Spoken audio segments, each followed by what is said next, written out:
भारत निर्वाचन आयोग ने नांदेड़ स्थानीय प्राधिकरण निर्वाचन क्षेत्र विधान परिषद चुनाव 2026 का कार्यक्रम घोषित कर दिया है। इसके साथ ही जिले में चुनावी प्रक्रिया औपचारिक रूप से शुरू की गई है। जिला कलेक्टर राहुल काडिले ने प्रेस कॉन्फ्रेंस के दौरान बताया कि चुनाव की अधिसूचना 25 मई को जारी की जाएगी, जबकि नामांकन दाखिल करने की अंतिम तिथि 1 जून तय की गई है। नामांकन पत्रों की जांच 2 जून को और नाम वापस लेने की अंतिम तारीख 4 जून होगी। मतदान 18 जून को सुबह 8 बजे से शाम 4 बजे तक कराया जाएगा, जबकि मतगणना 22 जून को होगी। प्रशासन ने चुनाव को शांतिपूर्ण और पारदर्शी तरीके से संपन्न कराने के लिए सभी तैयारियां पूरी होने का दावा किया। संबंधित विभागों और एजेंसियों को आवश्यक दिशा निर्देश भी जारी कर दिए गए हैं। नांदेड़ स्थानीय प्राधिकरण निर्वाचन क्षेत्र के विधान परिषद चुनाव 2026 को लेकर चुनाव आयोग ने कार्यक्रम की घोषणा कर दी है। जिला कलेक्टर राहुल काडिले ने जिला कलेक्टर कार्यालय में आयोजित प्रेस कॉन्फ्रेंस में चुनाव कार्यक्रम की विस्तृत जानकारी दी। उन्होंने बताया कि चुनाव की अधिसूचना 25 मई को जारी होगी और उम्मीदवार 1 जून तक अपने नामांकन पत्र दाखिल कर सकेंगे। नामांकन पत्रों की जांच 2 जून को की जाएगी, जबकि 4 जून तक उम्मीदवार अपने नाम वापस ले सकेंगे। चुनाव के लिए मतदान 18 जून को सुबह 8 बजे से शाम 4 बजे तक होगा और वोटों की गिनती 22 जून को की जाएगी। जिला प्रशासन ने चुनाव प्रक्रिया को निष्पक्ष, पारदर्शी और शांतिपूर्ण तरीके से संपन्न कराने का भरोसा जताया। प्रशासन की ओर से सुरक्षा व्यवस्था, मतदान केंद्रों की तैयारी और कर्मचारियों की तैनाती को लेकर भी आवश्यक कदम उठाए गए हैं।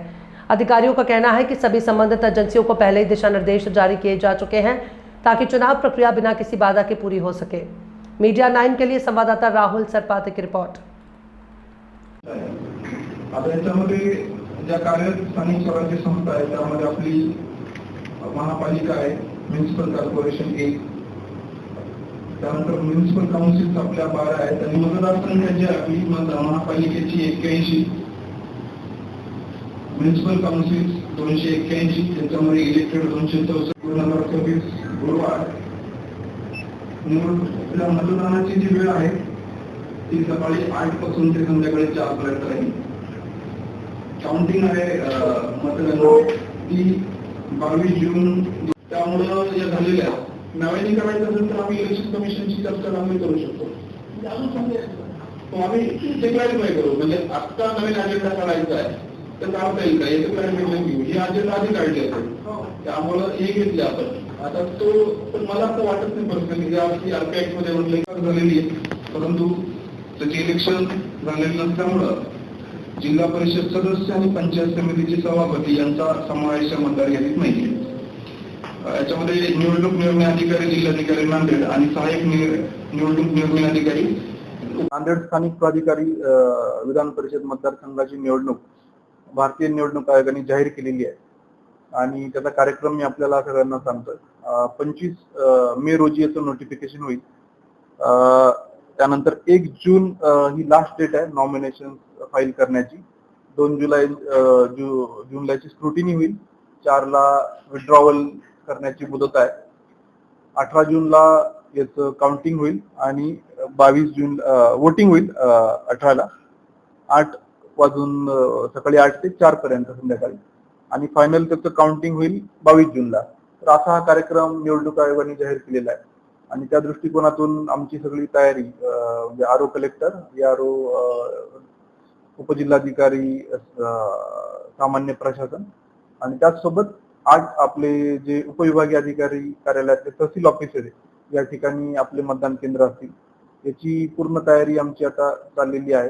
त्या अनुषंगाने जे काही आपले एचओडीज आहेत त्यांना आदर्श आचारसंहितेचं पालन करण्याच्या सूचना पण दिलेल्या आहेत. या ठिकाणी जो मतदार आपल्याकडे आहे तो आपल्या महापालिका, नगरपालिका, नगरपंचायत याच्यामधले सर्व आपले पदाधिकारी आहेत.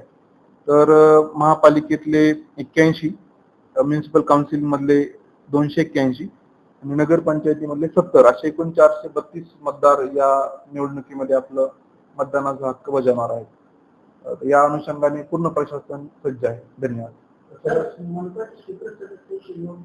हा जो आकडा जो आहे आपला, आपण जेव्हा प्रस्ताव पाठवला होता आणि यादी जी पाठवली होती त्यावेळेस आहे यामध्ये जे कॉप मेंबर जे काही काल झालेले आहेत किंवा मनपाचे आपल्या अहवालाच्या नंतर झाले हे सगळे आकडे याच्यामध्ये रिफ्लेक्ट होतील.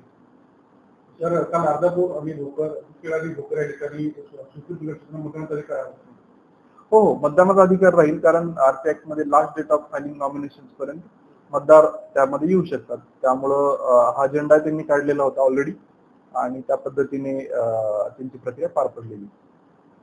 तर उद्या मेडिकल बंद दाखवत काय सांगायचं काय खबर आम्ही फूड अँड ड्रग जे सहाय्यक आयुक्त आहे यांच्याशी चर्चा झालेली आहे. त्यामुळे इसेन्शियल ठिकाणी आपण कुठली शॉर्टेज होऊ नये. तर काही ठिकाणी आम्ही त्यांना आवाहन केले की आपण या ठिकाणी चालू करावं, जेणेकरून जे रुग्ण आहेत त्या सर्वसामान्य नागरिक आहेत यांची कुठली गैरसोय होणार नाही. आणि त्यांना मी संध्याकाळी चर्चेसाठी बोलवलेलं आहे. इंधन खात्या संदर्भात आव्हान पण करा आणि प्रसिद्धी त्याची इंधन खात्या